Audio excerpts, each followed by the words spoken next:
Hello students, let's discuss IELTS Listening Practice Test. At the end of this video, we'll discuss the answers. Let's begin. Now look at Part 1. Part 1.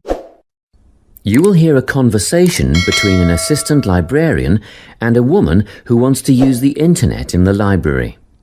First, you have some time to look at questions 1 to 6.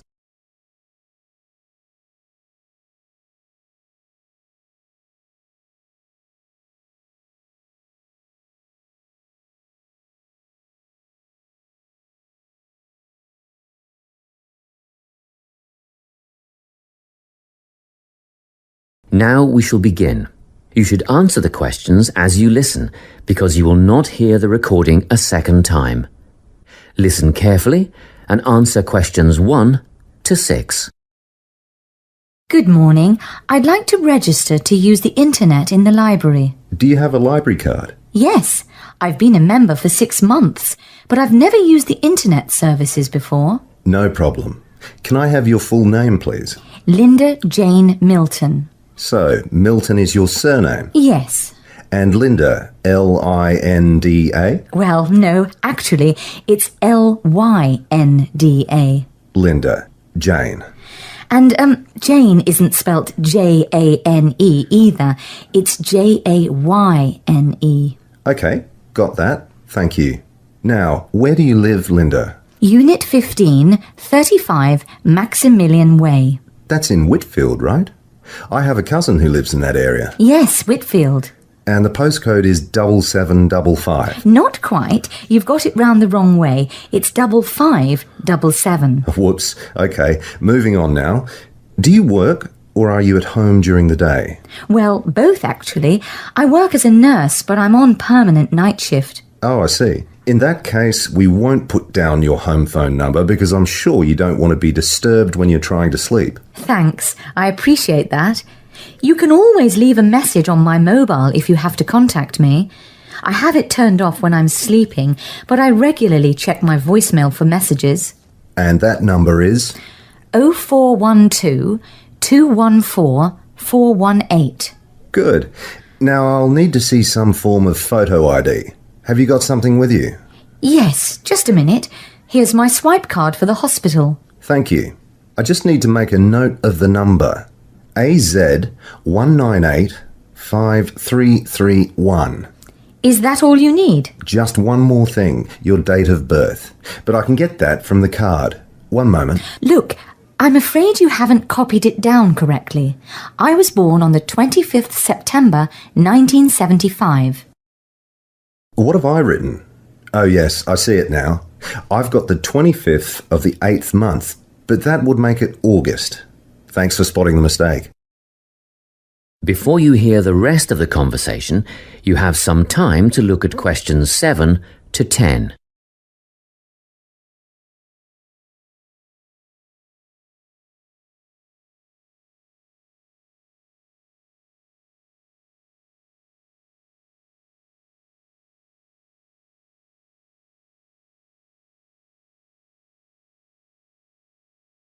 Now, listen and answer questions 7 to 10. Well, that's the application form done. Now, I wonder if you'd mind taking part in a survey we're doing. That's fine. What do you want to know? Basically, we're trying to find out why people access the internet. I mean, what would you be using it for? Social networking, I suppose. I don't really think so. I haven't got the time for something like that. But I do want to keep in touch with friends and family, both here and abroad. So I'd mostly be making use of my email account. I see. A lot of students come in here to do research. Is that something that you might be doing? I think the internet is a great tool for research, but it's not something that interests me at the moment.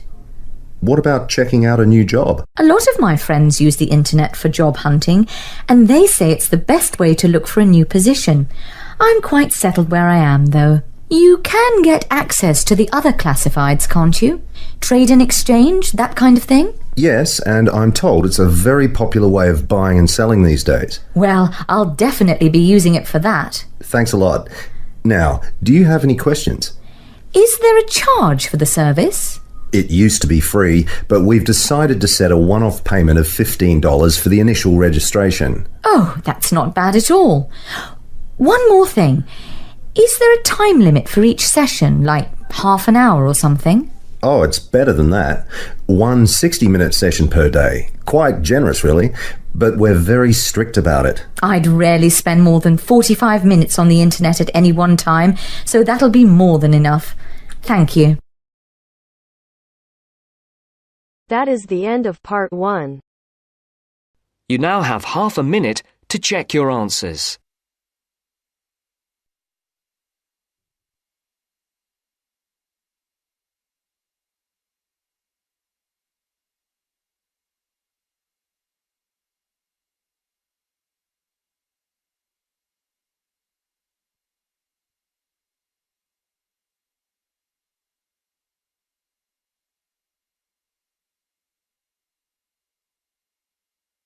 Now turns to part 2. Part 2. You will hear a guidance counsellor talking to a group of students. First, you have some time to look at questions 11 to 14.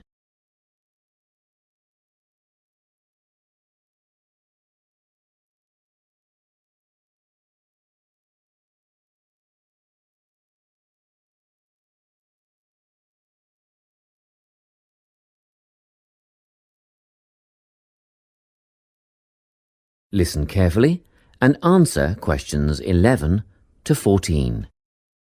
Hello, everyone. I'm the Counselling Administrator here at St Ives College, and I've been asked to come and talk to you about our counselling team and the services that we offer. We have 3 professional counsellors here at St Ives, Louise Bagshaw, Tony Denby and Naomi Flynn. They each hold daily one-on-one sessions with students, but which counsellor you see will depend on a number of factors. If you've never used a counsellor before, then you should make an appointment with Naomi Flynn. Naomi specialises in seeing new students and offers a preliminary session where she will talk to you about what you can expect from counselling, followed by some simple questions about what you would like to discuss. This can be really helpful for students who are feeling a bit worried about the counselling process. Naomi is also the best option for students who can only see a counsellor outside office hours. She is not in on Mondays, but starts early on Wednesday mornings and works late on Thursday evenings, so you can see her before your first class or after your last class on those days. Louise staffs our drop-in centre throughout the day. If you need to see someone without a prior appointment, then she is the one to visit. Please note that if you use this service, then Louise will either see you herself or place you with the next available counsellor. If you want to be sure to see the same counsellor on each visit, then we strongly recommend you make an appointment ahead of time. You can do this at reception during office hours or by using our online booking form. Tony is our newest addition to the counselling team. He is our only male counsellor, and he has an extensive background in stress management and relaxation techniques. We encourage anyone who is trying to deal with anxiety to see him. Tony will introduce you to a full range of techniques to help you cope with this problem, such as body awareness, time management, and positive reinforcement. Before you hear the rest of the talk, you have some time to look at questions 15 to 20.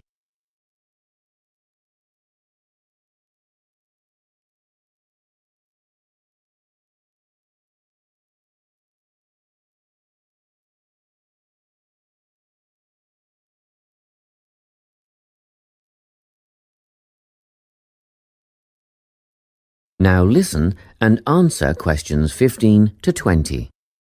Each semester, the counselling team runs a number of small group workshops. These last for 2 hours and are free to all enrolled students. Our first workshop is called Adjusting. We've found that tertiary education can come as a big shock for some people. After the structured learning environment of school, it is easy to feel lost. In this workshop, we will introduce you to what is necessary for academic success. As you might expect, we're targeting first-year students with this offering. Getting organised follows on from the first workshop. Here, we're going to help you break the habit of putting things off, get the most out of your time, and discover the right balance between academic and recreational activities. With Getting Organised, we're catering to a broader crowd, which includes all undergraduates and postgraduates. Next up is a workshop called Communicating. The way people interact here may be quite different to what you're used to, especially if you've come from abroad. We'll cover an area that many foreign students struggle with: how to talk with teachers and other staff. We'll cover all aspects of multicultural communication. International students tend to get a lot out of this class, so we particularly encourage you to come along. But I must say that sometimes students from a local background find it helpful too. So, everyone is welcome. The anxiety workshop is held later on in the year and deals with something you will all be familiar with: the nerves and anxiety that come when exams are approaching. Many students go through their entire academic careers suffering like this, but you don't have to. Come to this workshop and we'll teach you all about relaxation and how to breathe properly, as well as meditation and other strategies to remain calm. We've tailored this workshop to anyone who is going to sit exams. Finally, we have the motivation workshop. The big topic here is how to stay on target and motivated during long-term research projects. This workshop is strictly for research students, as less advanced students already have several workshops catering to their needs. Well, that's it. Thanks for your time. If you have any questions or want more information about our services, do come and see us at the counselling service.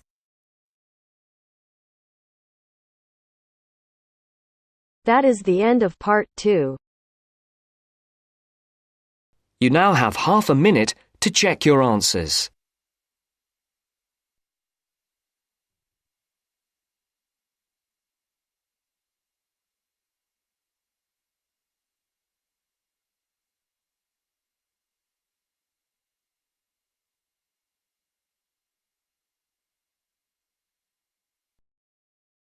Now turns to part 3. Part 3. You will hear a conversation between a student called Mary and her tutor, Mr. Hadstone. First, you have some time to look at questions 21 to 25.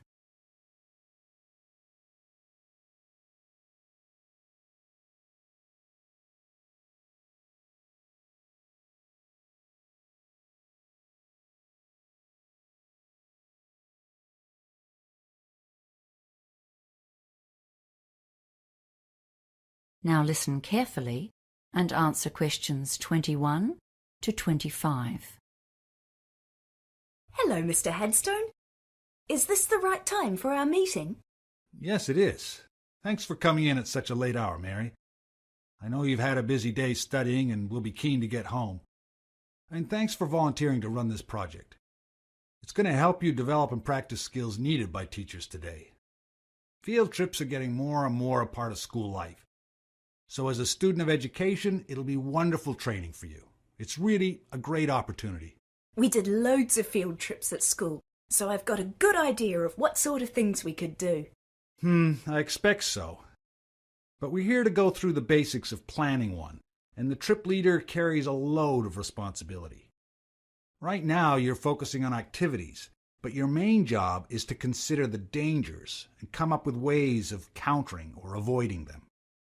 There are lots of government regulations you won't have been aware of on your school trips, but they're just a guideline for your own planning. Some of those school trips you went on would have been pretty adventurous, right? Yeah. Okay, and your plan needs to be tailored to the kind of trip you're doing. On a well-planned and successfully led adventure trip, we don't often hear of problems, even though sometimes there's bad weather, for example, that a school party has managed to combat. That's because the leader created a well-thought-out hazard management plan. Ah, I thought I'd just be taking my mates out on a trick. Now it's all paperwork. Yes, well, that's why I called you in. We'll work on this together over the next few days. I just wanted to give you a heads up on what you'll need to think about. There are some aspects that every trip needs to consider. What do you think they might be? Well, heavy rain or high winds, I guess, and any dangers in the terrain. Yes, we call those the significant factors. And another important one is the makeup of your group. But you don't need to go overboard. There are some kinds of hazard that you won't need to think about at all. Things like hurricanes, earthquakes, radioactivity, or major diseases such as cancer. The official name for those is unlikely events, because they almost certainly won't happen. Before you hear the rest of the conversation, you have some time to look at questions 26 to 30.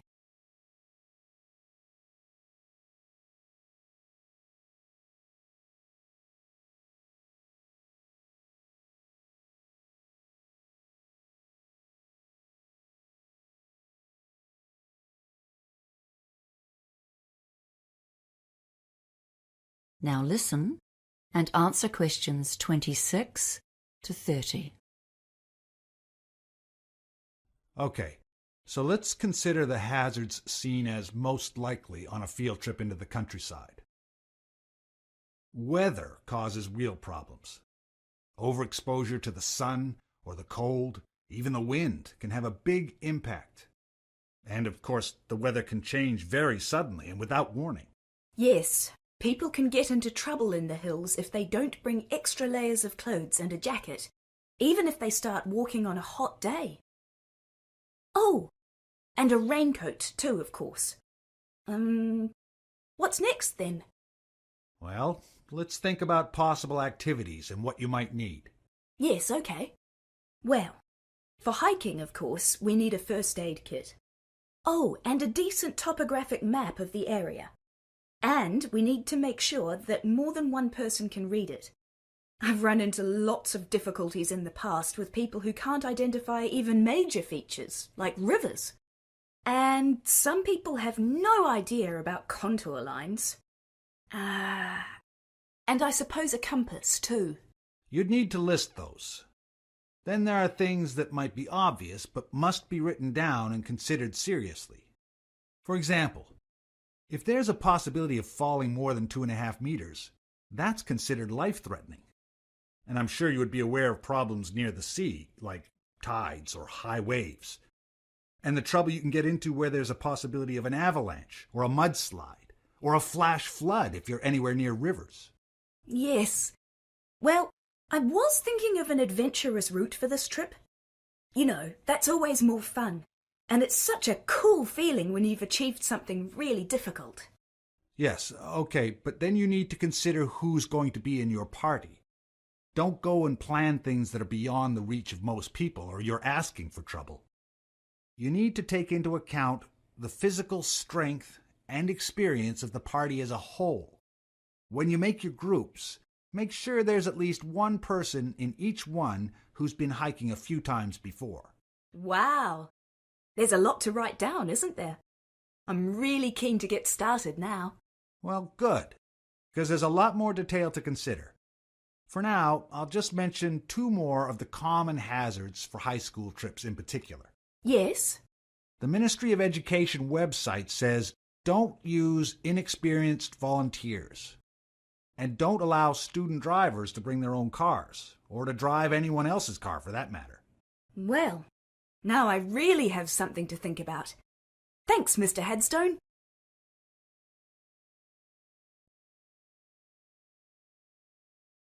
That is the end of part 3.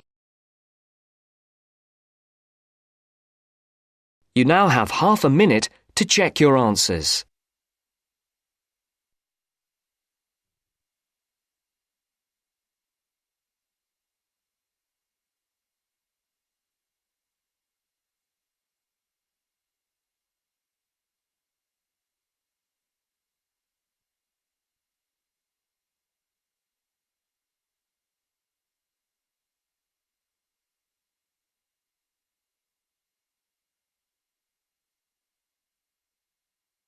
Now turns to Part 4. Part 4. You will hear a lecturer giving a talk on managing creativity in business. First, you have some time to look at questions 31 to 40.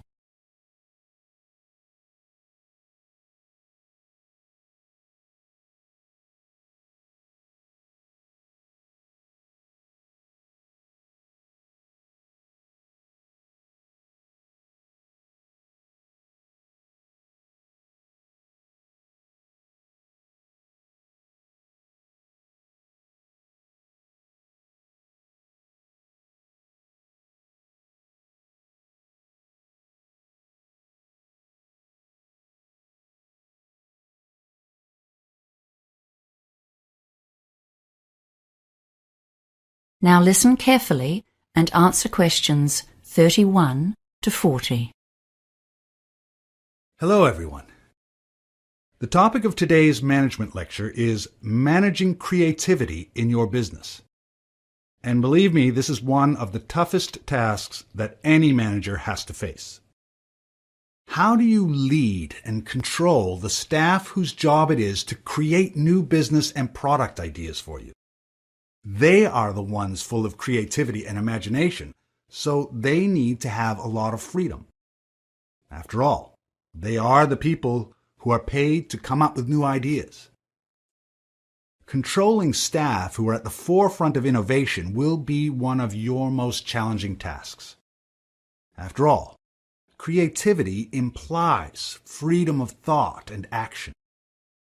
Management styles used to be different, especially in manufacturing.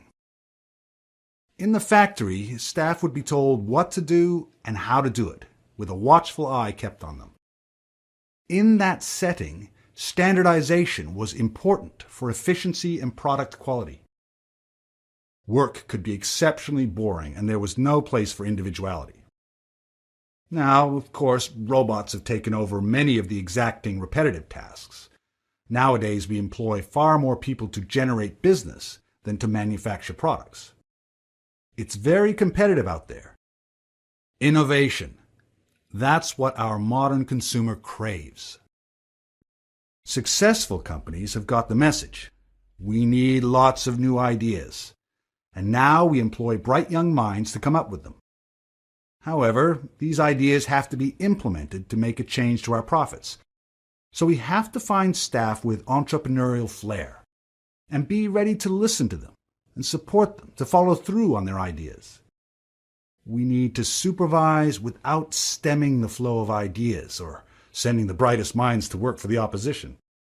Creative people won't welcome us always looking over their shoulder and checking up on what they are doing.